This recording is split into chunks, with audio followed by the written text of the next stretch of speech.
कैसा था पहले?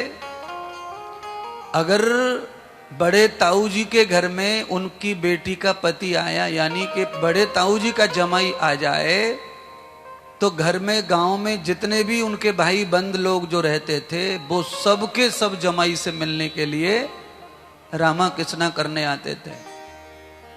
और जमाई को नंबर भी नहीं पड़ते थे, इतना ज्यादा उनको न्योता।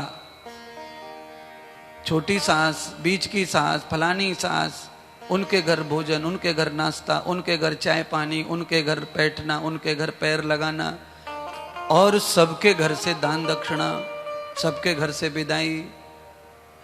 अभी वो ज्यादा तो दिन गए नहीं है, क्योंकि तुम्हारे सामने थे वो दिन और तुमने भी वो देखा है खुद भी, और आज वो तुम्हारे सामने खत्म हो रहा है। अब ये बताओ, ये जो परंपरा जो प्यार की खत्म हो रही है, इससे फायदा हो रहा है कि नुकसान हो रहा है? नुकसान हो रहा है। अब तो ऐसा लगता है कि जीजा बनने में कोई फायदा है ही ना है। पुराने जमाने में गरीबी भले ही रहने दो, पर जीजा बनने को फायदा बहुत हो। आधा सा गांव लड़कियों को विदा करता था महाराज। हम तो बहुत छोटे थे तब हमने ये सब लीलाएं देखी हैं, क्योंकि बहुत छोटे, यानी बहुत छोटे ही थे। हमारी बहनों का विवाह भी बाल विवाह टाइप ही हुआ था 14-15 साल की उम्र में, तो हमने तो देखा है। गांव के बाहर तक भी आधा सा गांव जाता था विदा करने लड़की को।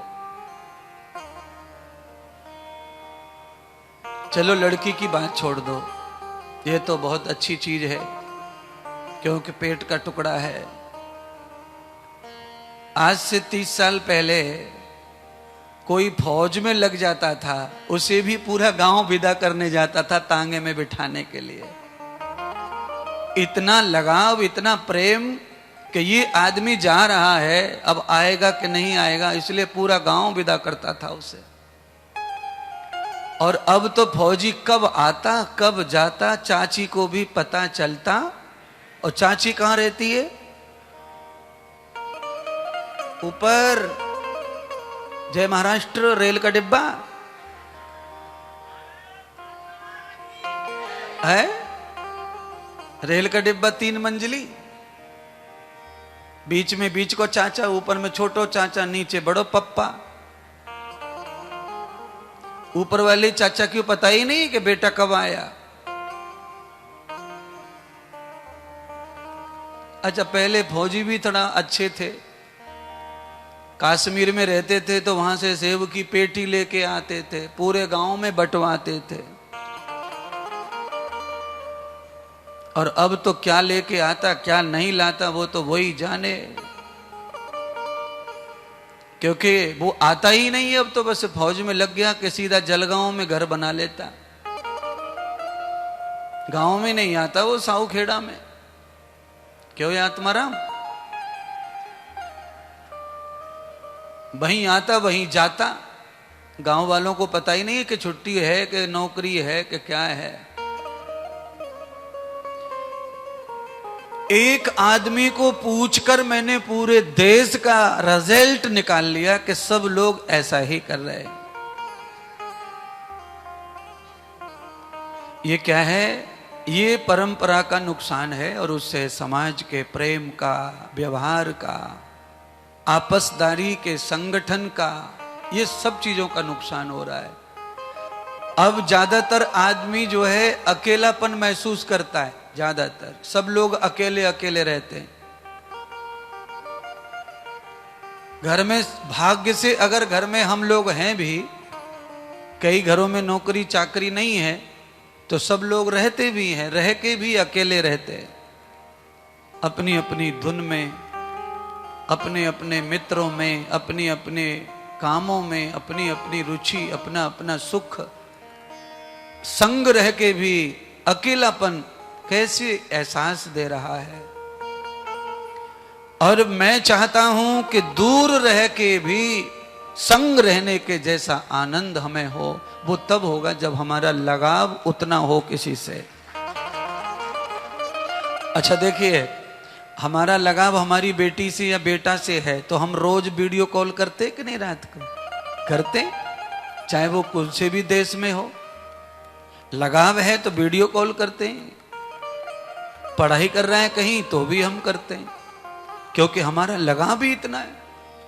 तो दूर रह के भी नजदीक वाला काम हो रहा है, और घर में रह के, पास रह के दूर जैसा जीवन हो रहा है। इसका रिजल्ट कैसे खराब बिगड़ रहा है, कैसे खराब हो रहा है? ये है चल चाल, संसार के जो व्यवहार है, संसार की जो गति है, संसार का जो मौसम है, माहौल है, समय का जो चक्र है, जो व्यवहार है, पाश्चात्य संस्कृति भारतीय संस्कृति पर जो हावी हो गई है, ये उसका परिणाम है।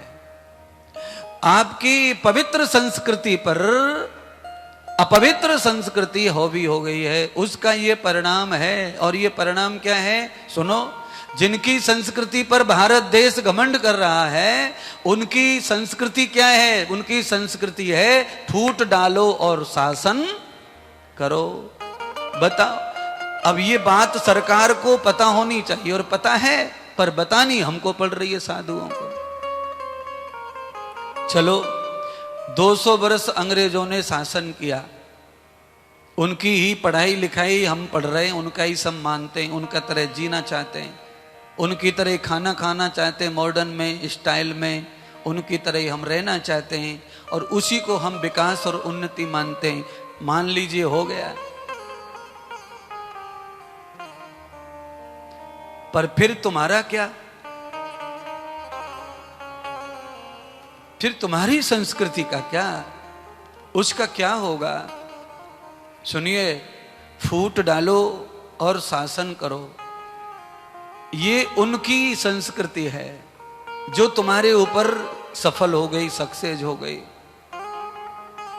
बस ये कथा जो मैं कह रहा हूं, जो व्याख्यान कर रहा हूं, इस व्याख्यान का मतलब है, शास्त्री आचार्य पंडित जो कथा गाते हैं, महात्मा संत जो व्याख्यान करते हैं, उन सब का मतलब एक ही दिशा में है। वो है कैसे भी करके वो फूट डालो वाली राजनीति को खत्म करो, उस शिक्षा को खत्म करो, और संगठन फिर से हो जाए, उस संस्कृति शिक्षा को बहाल करो, उसे बाहर लाओ।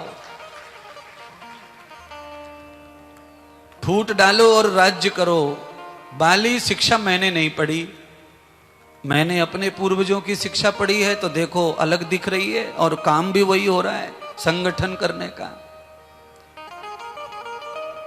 कोई नाराज भी मुझसे होगा तो वो नाराज रहे, मेरी कोई बुराई कर रहा होगा तो वो बुराई करे, उसको और कुछ खराब करना है वो खराब भी करे, पर मैं कभी भी फाटिंग नहीं बनाऊंगा, मैं कभी पार्टियां नहीं बनाऊंगा, मैं कभी युद्ध नहीं लड़वाऊंगा, मैं कभी फूट डालो, राजनीति करो, शासन करो, किसी को थकाओ, किसी को हराओ, ये काम मैं नहीं करूंगा। क्यों नहीं करूंगा? क्योंकि मैं राम की संतान हूं, मैं कृष्ण की संतान हूं, मैं गौतम कणाद की संतान हूं, मैं वशिष्ठ, जयमुनि, पतंजलि को पढ़ता हूं, और मैं उनकी बात को ही मानता हूं और आगे बढ़ाता हूं। अभी आपने जब प्रवचन प्रारंभ में सुना तो मैंने उस दही बेचने वाली की कथा गाई। क्या था उस कथा में? उस कथा में यह था कि जो गुरु वाक्य है, अगर उसे पा लिया तो फिर हम नाव में बैठने की जरूरत नहीं पड़ेगी। और अगर आप गुरु के वाक्य पर विश्वास ना करके उसमें कमी ढूंढने लग गए तो फिर आप नाव में बैठ के भी डूबेंगे, फिर नाव भी पार नहीं करेंगे। सूर्यपुत्र शनि कैलाश पर जब आए तो कैलाश के दरवाजे पर विशाल अक्ष नाम का एक गण खड़ा था, जो शिवजी के तुल्य बलवान था, शिवजी के जैसा बलवान, शिवजी के जैसा दिखने में लगता था। कभी कभी ऐसा हो जाता है, बिल्कुल टू कॉपी की टू कॉपी दिखता है कभी कभी। एक महात्मा है अयोध्या जी में, जिन्होंने राम मंदिर के लिए सबसे बड़े आंदोलन किए। अभी वो 100 साल के हो गए, सीरियस हैं। उनके एक शिष्य हैं, अगर उनके शिष्य बैठे हैं आसन पर, तो कोई भी बाहर से आने वाला, रोज आने वाला भी पहचान नहीं सकता कि ये गुरुजी हैं कि गुरुजी के शिष्य हैं। इतनी कॉपी हो गए वो, इतनी कॉपी बन गए उनके। कैसे बन गए? क्योंकि जब से उन्होंने गुरु को पकड़ा है, उनके अंगूठे के नीचे उनके कभी साथ नहीं, उनके कभी अंग को नहीं छोड़ा। ऐसा नहीं है कि जीवन में परिस्थितियां नहीं आई होंगी, जीवन में कुछ अच्छा बुरा नहीं हुआ होगा, जीवन में कभी प्रेम, लड़ाई, झगड़ा, कठोर क्रोध न हुआ होगा। सब गुरु शिष्यों के बीच में सब कुछ होता है। पर गुरु वाक्यम जनार्दनम, गुरु की महिमा क्या है, एक बार दिमाग में आती है तो फिर हम दोष नहीं, केवल और केवल गुण ही ढूंढते रहते हैं, गुण ढूंढते रहते हैं। इस जगत में अगर आपने ये ठान लिया कि मुझे दोष ही देखना है, तो आप भगवान में भी दोष देख सकते हैं। आपने ठान ही लिया है कि मुझे कुछ अच्छा देखना ही नहीं है, अच्छा है तो मानना ही नहीं है, तो फिर बुरा ही बुरा, बुरा ही बुरा, कितना भी बुरा ढूंढ लो और बुरा ही बुरा मिलेगा, फिर कोई कमी नहीं है बुराई के। आपने अगर ये मान लिया है कि केवल अच्छा देखना है, हमें क्या करना बुराई से, तो फिर आपको सिर्फ और सिर्फ अच्छाई दिखाई पड़ेगी, फिर बुराई दिखाई नहीं पड़ेगी। आप कैसा सोचते हैं किसी के बारे में, वैसा ही रूप, वैसा ही उनका कर्म आपको दिखाई देता है और वैसा ही आपका रूप बनता है।